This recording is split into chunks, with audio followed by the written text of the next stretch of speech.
So I made some adjustments. They're kind of hokey, but they work really well. And so let me show you what I got here.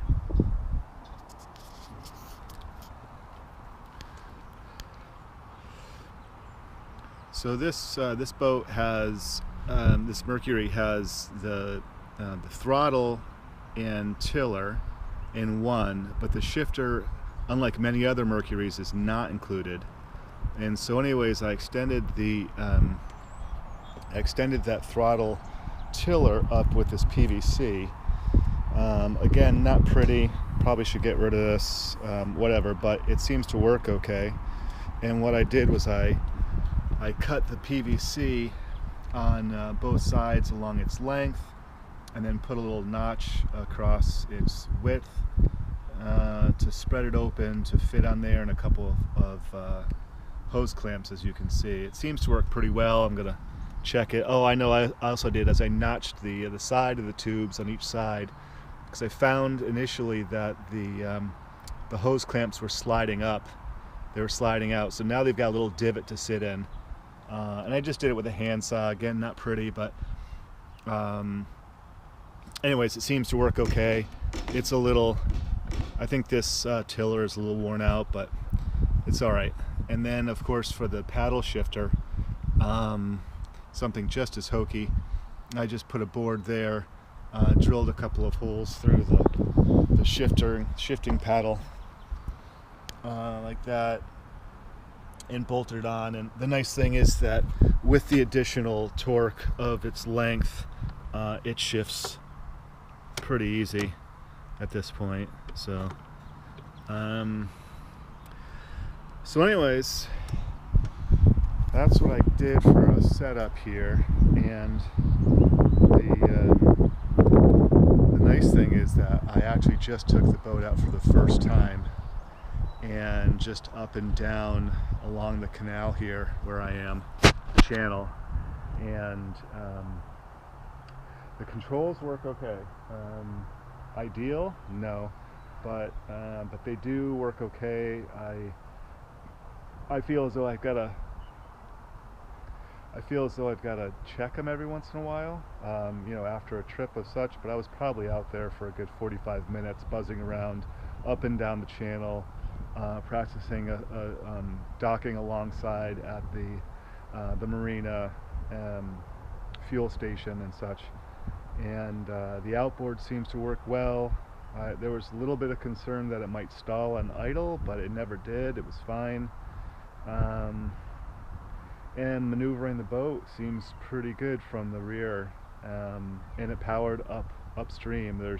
This is, like I said, April. We've got a lot of snow melt now. I don't know what the speed of the current is, but it's not terribly slow. Although I did catch it at slack tide. I caught it right before the low tide, right before the low, and going high. So that helped a little bit, I'm sure. And the wind was down. Yesterday I tried to take it out, and the wind was so strong and gusty, I just didn't. I didn't trust myself to make it happen. I didn't want to damage anything. But anyways, I came back in finally after practicing. Nervous, I kind of pulled in up here and had a little bit more open room, and maneuvered just back and forth, practicing, finding out how the boat would manage, how the boat would handle the current through the marina. And then finally some locals here, people I've met and become friendly with, came over and encouraged me to bring the boat down, and that they would help with lines and such. And as they said, as I pulled in, I didn't need any help. I mean, it was really nice to have them there. It was nice, just moral support, because I knew, you know, it's a little nerve-wracking. Like, I don't want to hit other people's boats. You know, I got these two trawlers behind me, and you know, it's enough room if you're comfortable with doing it. But you know, I never got this boat out before. One, this is the longest boat I've ever had out. Two, and it's being maneuvered with an outboard that it was not supposed to have to begin with. Three. So anyways, there's some things. I've only got 3 fenders. Probably had this probably seen this before, but I got this large fender here. I've got this this kooky fender, which is fine, you know. And I've got one of the same tailor-made, same size black on the opposite side. But really, I could use another two. I think one more for the opposite side, for the starboard side, and another one possibly back here. And the reason is you can see the ding marks. You can see it better up here. And that's because the current moves from starboard to port. Let's see.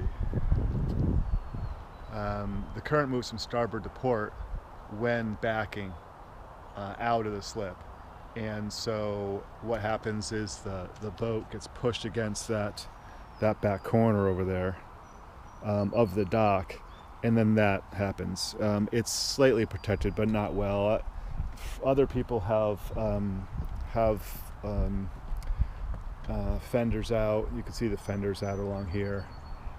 I do not. Furthermore, we've got this setup down here with these logs on which the platform floats are just out and exposed. So anyways, pretty excited.